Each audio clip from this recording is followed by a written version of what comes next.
news just broke that former WWE Tag Team Champion, one half of the Hart Foundation Tag Team with Bret the Hitman Hart, Jim the Anvil Neidhart, unfortunately on Monday morning passed away at the age of 63. He had been reportedly dealing with early cases of Alzheimer's disease before his passing. We just broke the news on Wrestleview on Monday morning. WWE has confirmed the news. It was first mentioned on Twitter by former WWE star B. Brian Blair, part of the Killer Bees tag team. He made mention of him, and WWE confirmed it with a statement. Hey, who was a big personal friend of Neidhart. Big friend of Jim the Anvil Neidhart. Obviously, his daughter Natalia wrestles for WWE as part of the Raw brand. She was scheduled to wrestle tonight against Alexa Bliss as part of their show. Probably unlikely that's going to be taking place at this point. They're going to let her go home and be with her family, her mother, and all things like that. It's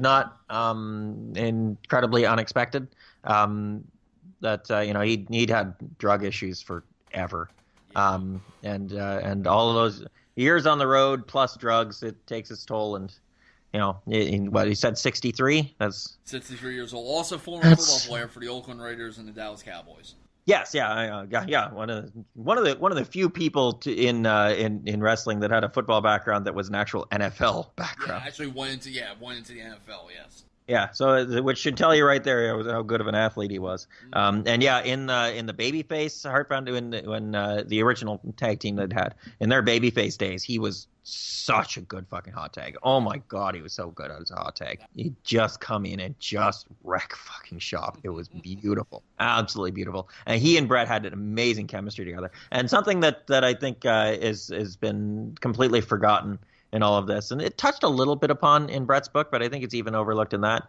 is that Neidhart was in the WWF before Bret Hart was.